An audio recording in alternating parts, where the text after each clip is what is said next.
উভতাইছে বিৰতিৰ পাছত আৰু নিউজ 18 অসম নৰ্থ ইষ্টৰ দৰ্শকক আমি জনাই আছো এছআই কাণ্ডৰ প্ৰতিটো শেহতীয়া খবৰ জনা বিচাৰিছো এপলো হস্পিটালত যি অভিযান চলিছিল সেই সন্দৰ্ভত শেহতীয়া খবৰ এপলো হস্পিটালৰ কম্পিউটাৰত উদ্ধাৰ কৰা হৈছে তালিকা 40 জনৰ নাম থকা এই তালিকাখন এছআই পৰীক্ষাৰ পৰীক্ষাৰ্থী বুলি সন্দেহ কৰা হৈছে বৃহস্পতিবাৰে নিশা এপলো হস্পিটালত চলিছিল ক্ৰাইম ব্ৰাঞ্চৰ অভিযান Thank you লজৰ তিনি স্বত্বাধিকাৰীয়ে হস্পিটালত চলাইছিল পৰীক্ষাৰ গোপন কাম-কাজ হস্পিটালৰ আইটি বিভাগৰ কম্পিউটাৰ প্ৰস্তুত হৈছিল পৰীক্ষা কেন্দ্ৰৰ কাম-কাজ প্ৰাৰ্থী তালিকা তথা অন্যান্য কাম-কাজ চলিছিল হস্পিটালৰ কম্পিউটাৰত হস্পিটালখনৰ আইটি বিভাগৰ বিষয়া আছিল প্ৰাঞ্জল শৰ্মা প্ৰণৱ বৰা আৰু অলোকেশ দাস ধৃত তিনিওকে লগত লৈ ক্ৰাইম ব্ৰাঞ্চে চলোৱা অভিযানত ওলাইছে বহু চাঞ্চল্যকৰ তথ্য চিকিৎসালয়খনৰ কম্পিউটাৰ সন্নিবিষ্ট আছে বহু বিস্ফোৰক তথ্য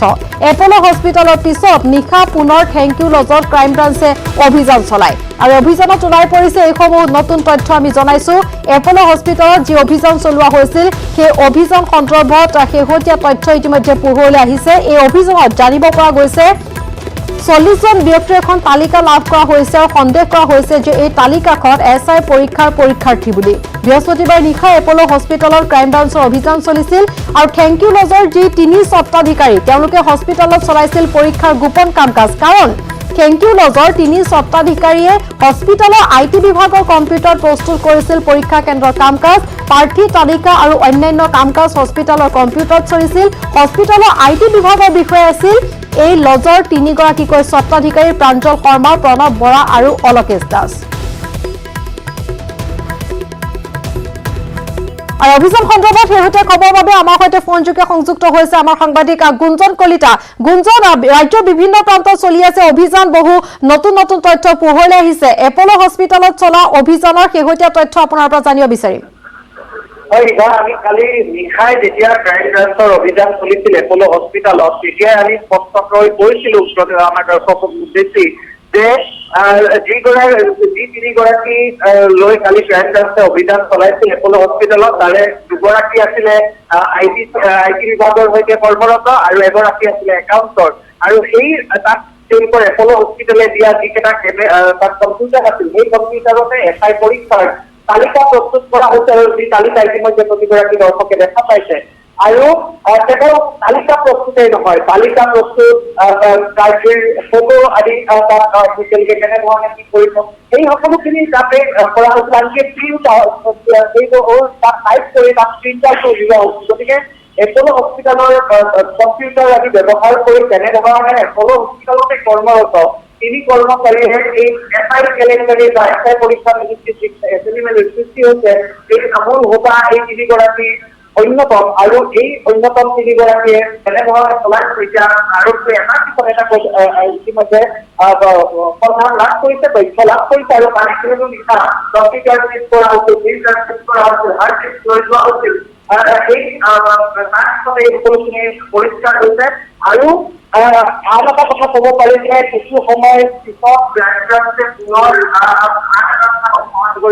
অভিযান চলাব গতিকে এই মুহূৰ্তত যদিওবা স্পষ্টকৈ ক'বলৈ অসুবিধা তথাপি ক'ব পাৰি যে আৰু বহুত গুৰুত্বপূৰ্ণ তথ্য ইতিমধ্যে ক্ৰাইম লাভ কৰিছে আৰু এটা খবৰ বাবে আহিছে যে যিগৰাকী অৱসৰপ্ৰাপ্ত আৰক্ষী বিষয়া বিকে দত্তৰ প্ৰসংগ কৰে বিকে দত্ত দিল্লীলৈ পলাতক বা এপললৈ পলাতক বুলি খবৰ এটা আহিছে শেহতীয়া মানে এটা খবৰ আহিছে বা অনুসন্ধান যিহেতু চলি আছে আমি জেগাটো ক'ব নোৱাৰিলো কিন্তু ৰাজ্যতে আছে বুলি আমি এটা খবৰ লাভ কৰিছো অসমতে আছে বুলি আমি খবৰ লাভ কৰিছো যদি অসমতে আছে গতিকে অসম আৰক্ষীৰ বাবে বেছি অসুবিধা নহ'ব কিন্তু তেওঁ গ্ৰেপ্তাৰ কৰাৰ বাবে বা তেওঁৰ সন্ধান উলিয়াবৰ বাবে আৰক্ষী নিজক পৰিমাণ চেষ্টা চলাই আছে এই মাহ গুঞ্জন এই মুহূৰ্তে আপোনাক ধন্যবাদ জনাইছো আৰু এয়া আছিলে এপলো হস্পিটালত চলা অভিযানৰ শেহতীয়া খবৰ সমান্তৰালভাৱে এই সমগ্ৰ কাণ্ডৰ এই সমগ্ৰ কেলেংকাৰী যিগৰাকী মূল ব্যক্তি বুলি এতিয়ালৈকে কোৱা হৈছে পিকে দত্ত তেওঁ পলাতক অৱস্থাত আছে বুলি আমি জনাইছো আৰু তেওঁ সন্দৰ্ভতো শেহতীয়া তথ্য আহিছে কিন্তু এতিয়াও নিশ্চিতি প্ৰদান কৰা হোৱা নাই প্ৰথম অৱস্থাত আমি জনাইছিলো দিল্লীলৈ যোৱাৰ কথা কোৱা হৈছিল কিন্তু ইতিমধ্যে গুঞ্জন কলিতাই কৈছে যে দিল্লীলৈ হয়তো তেওঁ পলাই যোৱা নাই অসমতে তেওঁ আছে আৰু যদি অসমতে আছে তেনেহলে আশা কৰা হৈছে যে অতি সোনকালে আৰক্ষীৰ জালত পৰিব এইগৰাকী ব্যক্তি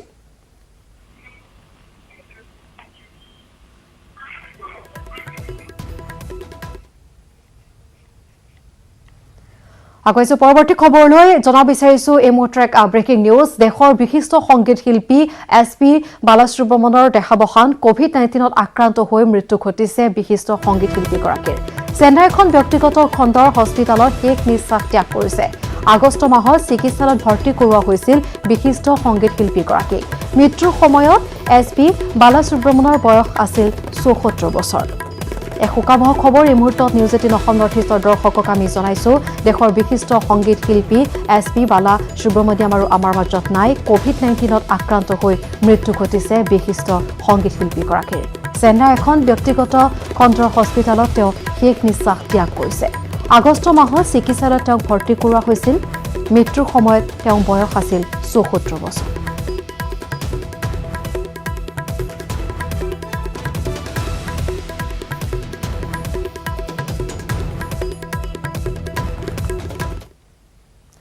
পৰৱৰ্তী খবৰ কাৰ্বি আংলঙৰ মানজাত পুনৰ জব্দ কৰা হৈছে ড্ৰাগছ মানজাত ৫ কোটি টকাৰ ড্ৰাগছ জব্দ কৰা হৈছে পুৱা মানজা আৰক্ষীয়ে চলাই এই তালাচী অভিযানত ৬৮ পেকেট ব্ৰাউন চুগাৰ ১৫,০০০ নিচাযুক্ত টেবলেট জব্দ কৰা হৈছে ডিএছপি নাহিল কৰিশ্মা আৰু মানজা থানাৰ ওচি জিতুমণি ডেকাৰ নেতৃত্বত চলিছিল এই অভিযান ৬৮টা পেকেট ব্ৰাউন চুগাৰ আন্তঃৰাষ্ট্ৰীয় বজাৰ মূল্য হ'ব প্ৰায় ৩ কোটি টকা ১৫,০০০টা ইয়াবা টেবলেটৰ মূল্য ২ কোটি টকা চালকসহ ৩ ড্ৰাগছ সৰবৰাহকাৰীকো আটক কৰা হৈছে আটকাধীন কেইজন হৈছে মণিপুৰৰ সাগিৰ খান ছৈয়দ জাজাদ আৰু সানিফ খান এখন ট্ৰাকত মণিপুৰৰ পৰা গুৱাহাটীলৈ আনি আছিল এই ড্ৰাগছখিনি কিছুদিন পূৰ্বে মানজা আৰক্ষীৰ তালাচী অভিযানত ৫ কোটি ড্ৰাগছ জব্দ হৈছিল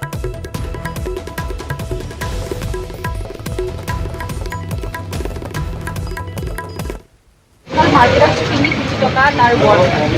তাৰ লগতে আমি ইয়াবা টেবলেট যিটো আমি এটা পেকেটত ২০০টা পাৰ টেবলেট থাকে তেনেকৈ আমি 75টা ইয়াবা টেবলেটৰ পেকেট লৈছোঁ আৰু টোটেল টেবলেটছ হ'ল ১৫,০০০ টেবলেট তাৰ আপোনাৰ ইণ্টাৰনেশ্যনেল মাৰ্কেটৰ ৱৰ্থ হ'ল 2 crore rupees টোটেল আজি আমাৰ যি ৰিকভাৰী হৈছে এইটো 5 crore rupeesৰ ৰিকভাৰী হয় ইণ্টাৰনেশ্যনেল মাৰ্কেট প্লাছ আমি ৩জন মানুহ এপ্ৰিহেণ্ড কৰিছোঁ প্ৰধানমন্ত্ৰী নৰেন্দ্ৰ মোদীৰ নেতৃত্বাধীন কেন্দ্ৰীয় চৰকাৰে কৃষি সম্পৰ্কীয় ৩খনকৈ আইন গৃহীত কৰাৰ বিৰোধিতাৰে গহপুৰ নগৰত আঞ্চলিক ছাত্ৰ সন্থাই সাব্যস্ত কৰে তীব্ৰ প্ৰতিবাদ গহপুৰ নগৰৰ অসম ৰাজ্যিক পৰিবহণ নিগমৰ বাছ আস্থানৰ সন্মুখত গহপুৰ আঞ্চলিক ছাত্ৰ সন্থাই চৰকাৰ বিৰোধী বিভিন্ন শ্লোগানেৰে পৰিৱেশ উত্তাল কৰি তোলে প্ৰতিবাদী কাৰ্যসূচীৰ অন্তত আছু কৰ্মীসকলে কৃষক বিৰোধী আইনৰ প্ৰতিলিপি দাহ কৰে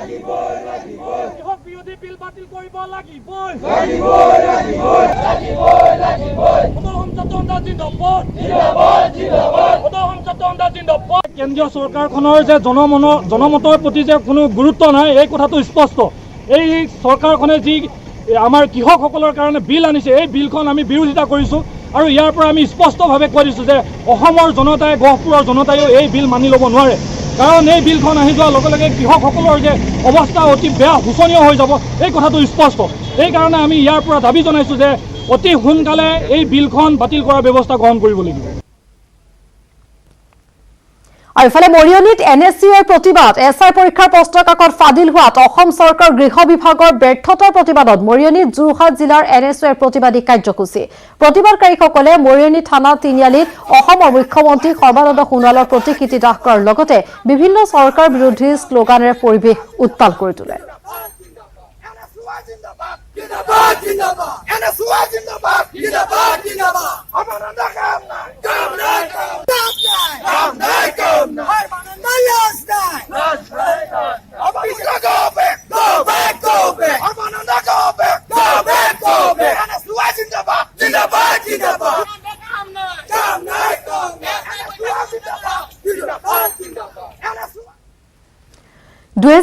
চনৰ সাধাৰণ নিৰ্বাচনত মুখ্যমন্ত্ৰী সৰ্বানন্দ সোণোৱালে শ্ৰীকৃষ্ণ আৰু ডক্টৰ হিমন্ত বিশ্ব শৰ্মাই অৰ্জুনৰ ভাৱত অৱতীৰ্ণ হ'ব অসম গণ পৰিষদ দল হ'ব বিৰাট সেনা এই মন্তব্য অসম গণ পৰিষদ দলৰ জ্যেষ্ঠ নেতা আমগুৰি সমষ্টিৰ বিধায়ক প্ৰদীপ হাজৰিকাৰ বৃহস্পতিবাৰে বিধায়কগৰাকীয়ে আমগুৰি সমষ্টিৰ নামটিত অনুষ্ঠিত এখন দলীয় সভাত যোগদান কৰি অগপ বিজেপিৰ মৃত্যতা অক্ষুণ্ণ থাকিব বুলি মন্তব্য কৰে অগপ ৰাজ্যিক সংখ্যালঘু কোষৰ যুটীয়া সম্পাদক সাজিদুল আহমেদৰ সভাপতিত্বত অনুষ্ঠিত দলীয় সভা সভাত বিধায়ক প্ৰদীপ হাজৰিকাৰ লগতে সমষ্টিৰ জ্যেষ্ঠ অগপ নেতা বিপুল কটকীকে ধৰি বহু কেইগৰাকী বিশিষ্ট ব্যক্তি উপস্থিত থাকে সভাত অঞ্চলটোৰ মুঠ 107টা সংখ্যালঘু সম্প্ৰদায় পৰিয়ালে আনুষ্ঠানিকভাৱে অগপ দলত যোগদান কৰে কংগ্ৰেছ দলৰ লগত দীৰ্ঘদিন ধৰি জড়িত হৈ থকা এই পৰিয়ালকেইটাৰ ভিতৰত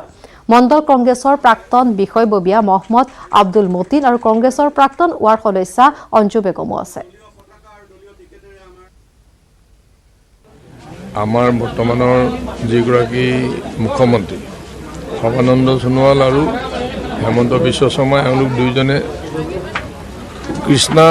কৃষ্ণ আৰু অৰ্জুনৰ যিটো ৰোল কৃষ্ণ অৰ্জুন যেনেকৈ তাত যুদ্ধত অৱতীৰ্ণ হৈ পেলাই কাম কৰিছিল সেইটো ধৰণেই তেওঁলোক নামিছে আৰু আমি আঞ্চলিক দলে আমি বিৰাট ৰজাৰ ভূমিকাটো আমি পালন কৰিছোঁ তাৰমানে আঞ্চলিক দলবিলাকৰ সহযোগত এওঁলোকে ক্ষমতাত অধিষ্ঠিত হৈছে আৰু আমি সেই ধৰণে লগ লাগি পেলাই আমি এতিয়ালৈকে কাম কৰিছোঁ আৰু 2021লৈকে এই কামখিনি তেনেকুৱাকৈ হ'ব সেইটো হৈছে দলৰ মানে এতিয়ালৈকে সিদ্ধান্ত এই কামখিনি কৰি পেলাই আমি আগবাঢ়িম আৰু বেলি হেডলাইন্সৰ পুনৰ সময় হৈছে খন্তেক বিৰতি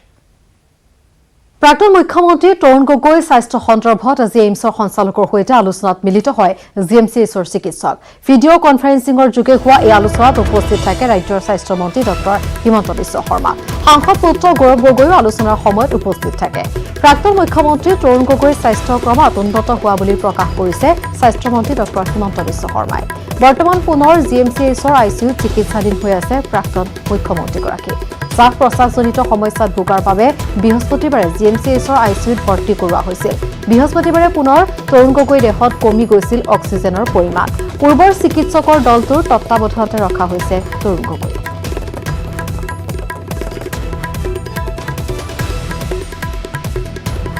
আমি ৰাতিপুৱা 9:15 বজাত ডাইৰেক্টৰ এইমছ ৰণদীপ গুলেৰিয়াৰ লগত এখন ভিডিঅ' কনফাৰেন্স কৰিছিলোঁ সেই ভিডিঅ' কনফাৰেন্সখনত সংসদ গৌৰৱ গগৈ ডাঙৰীয়া উপস্থিত আছিলে আৰু আমাৰ মেডিকেল কলেজৰ গোটেই টিমটো উপস্থিত আছিলে আৰু মই প্ৰিন্সিপাল ছেক্ৰেটাৰী আমি গোটেইবিলাক উপস্থিত আছিলোঁ আৰু তাতে আমাৰ মেডিকেল কলেজে তৰুণ গগৈ ডাঙৰীয়াৰ প্ৰেজেণ্ট হেল্থ কণ্ডিশ্যনৰ বিষয়ে প্ৰেজেণ্টেশ্যন এটা দিয়ে ডাইৰেক্টৰ এইমছে সন্তুষ্টি প্ৰকাশ কৰিছে যে আমাৰ যিটো লাইন অফ ট্ৰিটমেণ্ট আছিলে সেইটো ঠিকে আছে আৰু এডিশ্যনেলি তেখেতে কেইটামান গগৈ ডাঙৰীয়াক টেষ্ট কৰিব পৰামৰ্শ দিছে আমাৰ মেডিকেল কলেজৰ কৰ্তৃপক্ষক আৰু তেখেতে 2 এদিনতে এইমছৰ পৰা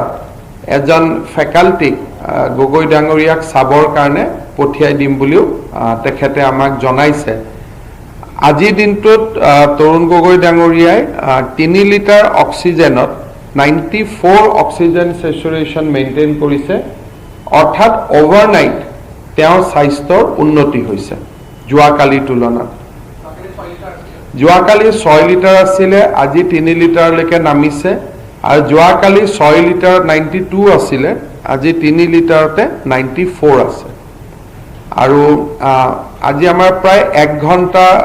ভিডিঅ' কনফাৰেন্স হৈছিলে উইথ ডাইৰেক্টৰ এইমছ যোন ৰণদীপ গুলেৰিয়া নিজেই পালমিনাৰী মেডিচিনৰ তেওঁ এজন ফেকাল্টি আৰু বিশেষজ্ঞ গতিকে আমি ৰাতিপুৱা 9:15ত উই হেড এ ভিডিঅ' কনফাৰেন্সিং আৰু তাত গৌৰৱ গগৈ ডাঙৰীয়া উপস্থিত আছিলে Pulse BP normally আছে আৰু saturation 92 on 4 liters of oxygen এইখিনি দিয়া আছে তেখেতে আজি আইচিইউ বেডত বহিছেও কথাও পাতিছে আপোনাৰ লগতো তেওঁ কথা পাতিছে এনে তেখেতে ভালে পাইছে বুলি কৈছে কালিতকে ইম্প্ৰুভ হৈছো বুলি কৈছে এইখিনি কথা ঘৰত যোৱাৰ কথা কৈছে নেকি ৰিলিজ কেতিয়া দিব এনেই মহে জেনেৰেল কথা পাতিছিলোঁ আৰু ছাৰক কৈছোঁ অকণমান ষ্টেবল আৰু অকণমান ভাল হৈ লওক তাৰপিছত আমি definitely when medically he becomes মোৰ ফিট আৰু ডক্টৰ গুলেৰিয়া ছাৰৰ লগত VC হ'ল এই VCত কিবা কিবি ইনভেষ্টিগেশ্যনছ দিছে সেইখিনি কৰাৰ পিছত আৰু টিমে মষ্ট প্ৰবলি কোনোবা ডক্টৰ আহিব উইকেণ্ডত এই ডক্টৰ আহি চাব তাৰপিছত will decide the next step এইমছৰ পৰা ডক্টৰ এইটো মই জানাত এই উইকেণ্ডত অহা কথা আছে বুলি কৈছে। পৰৱৰ্তী খবৰ মাৰ্ঘেৰিটাত উঠিছে কংগ্ৰেছৰ যোগদানৰ ঢৌ হামুকজান আৰু ইনথেমৰ প্ৰায় 1.5 শতাধিক লোকে আনুষ্ঠানিকভাৱে যোগদান কৰিছে কংগ্ৰেছত কোভিড প্ৰটকলৰ নিয়ম মানি মাৰ্ঘেৰিটাৰ কংগ্ৰেছ ভৱনত অনুষ্ঠিত হয় যোগদান কাৰ্যসূচী নিৰ্বাচনৰ প্ৰাক্ষণত কঁকালত টঙালি বান্ধিছে মাৰ্ঘেৰিটা ব্লক কংগ্ৰেছ কমিটিয়ে।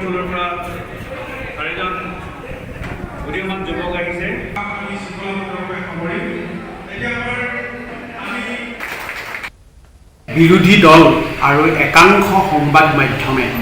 আমি AIDF লগত মিত্ৰতা কৰাৰ কথাটো খুব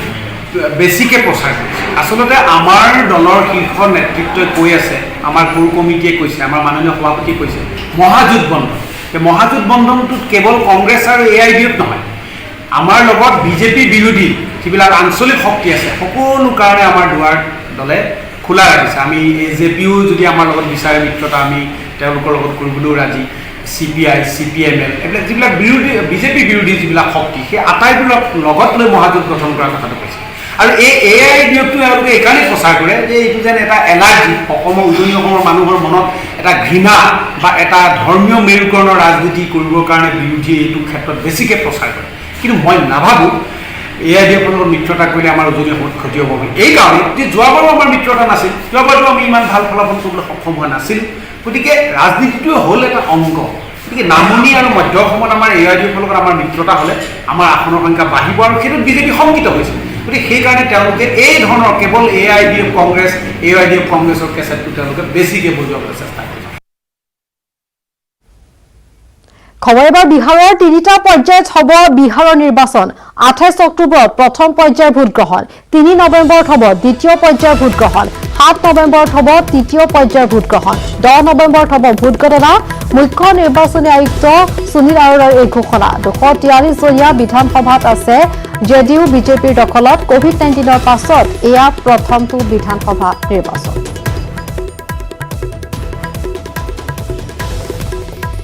General elections to the Legislative Assembly of Bihar shall be conducted in 3 phases. In first phase, 71 assembly constituencies in 16 districts, including most of the LWE districts, will go for poll. It will be held in approximately 31,000 polling stations. In second phase, 94 assembly constituencies in 17 districts will go for poll. It will have approximately 42,000 polling stations. In third phase,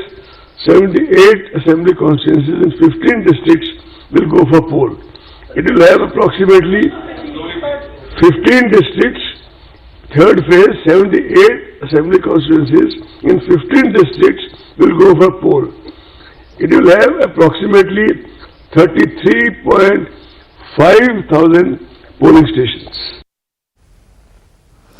আজি পুৱাভাগত মন্ত্ৰী doctor Himanta Biswa শৰ্মাই আহ্বান জনাইছিল এখন সংবাদমেলৰ আৰু এই সংবাদমেলতে কেইবাটাও গুৰুত্বপূৰ্ণ ঘোষণা কৰিছে মন্ত্ৰীগৰাকী। ভাৰতবৰ্ষৰ প্ৰথম যিকেইখন ৰাজ্যই পাৰ মিলিয়ন টেষ্ট কৰিছে তাৰ ভিতৰত আমি এতিয়াও থিয় হৈ আছোঁ আৰু মৃত্যুৰ ক্ষেত্ৰতো আমি এতিয়াও ভাৰতৰ ভিতৰতে সৰ্বনিম্ন মৃত্যুৰ হাৰত আমি থাকিব পাৰিছোঁ। আমাৰ যিটো কেছ ডাবলিং ৰেট আছিলে আমি প্ৰায় 30 দিনৰ ডাবলিং ৰেট আছিলে এতিয়া আমাৰ 36 দিনলৈ বৃদ্ধি পাইছে অৰ্থাৎ doubling rate now is 36 days যিটো আগতে বহুত দিনলৈ 30ত আছিলে এতিয়া 36 দিনলৈ বাঢ়িছে। এতিয়ালৈকে 1866 জন ব্যক্তিয়ে প্লাজমা থেৰাপি লাভ কৰিছে আৰু আমাৰ নিটো আমি মেডিকেল কলেজ আৰু আন জিলাসমূহত ইণ্টেনচিভ কেয়াৰ ইউনিট বঢ়াবৰ কাৰণে আমি কাম কৰি আছোঁ। ইনফেক্ট আজিও মই শিলচৰলৈকে যাম আৰু অহাকালি শিলচৰ মেডিকেল কলেজতো আমি এটা নতুন 40 বেডেড ICU আৰম্ভ কৰিম। সিটৰ ক্ষেত্ৰত আমাৰ গুৱাহাটী মেডিকেল কলেজে হওক MMCয়ে হওক বা আন হস্পিটালবিলাকত আমাৰ বেডতকৈ পেচেণ্টৰ সংখ্যা কম আছে গতিকে আমাৰ বেডক লৈ চিন্তা কৰিবলগীয়া বৰ্তমান পৰিৱেশ হোৱা নাই যোৱা দুদিন আগতেও ডিব্ৰুগড় চিকিৎসা মহাবিদ্যালয়ত প্ৰায় 59খন বিছনাযুক্ত এটা নতুন ICU আৰম্ভ কৰা হৈছে আৰু তাৰ পৰিপ্ৰেক্ষিতত ICU আৰু হস্পিটালৰ বিছনাৰ ক্ষেত্ৰত আমি যথেষ্টখিনি আগবাঢ়িবলৈ বা সন্তোষজনক স্থিতিত আজি দিনটোত আমি আছো অসমৰ 30,000 আশা কৰ্মীয়ে জনজাগৰণ সপ্তাহ নামে আমি বৰ্তমান এটা সপ্তাহ পালন কৰিছো আৰু প্ৰতিগৰাকী আশাই মানুহৰ ঘৰে ঘৰে গৈ মাস্ক ব্যৱহাৰৰ প্ৰয়োজনীয়তা সোশিয়াল ডিস্টেন্সিঙৰ প্ৰয়োজনীয়তাৰ ওপৰত ঘৰে ঘৰে গৈ লিফলেট হাতত লৈ ৰাইজক অৱগত কৰিছে আমি টেষ্ট আৰু অলপ ৰেম্প আপ কৰাৰ কাৰণে চিন্তা কৰিছো এটা আমি বিশেষ কাৰ্যসূচী হাতত লৈছো যদি আমি সফল হ'ব পাৰো যে 28, 29 আৰু 30 তিনিটা দিনতে আমি 1 লাখ কোভিড টেষ্ট কৰিব খুজিছো 28 তাৰিখতো 1 লাখ টেষ্ট হ'ব 29 তাৰিখেও 1 লাখ টেষ্ট হ'ব 30 তাৰিখেও আৰু ইয়াৰ লগতে সময় বিয়লি হেডলাইন্সৰ পৰা বিদায় লোৱাৰ নমস্কাৰ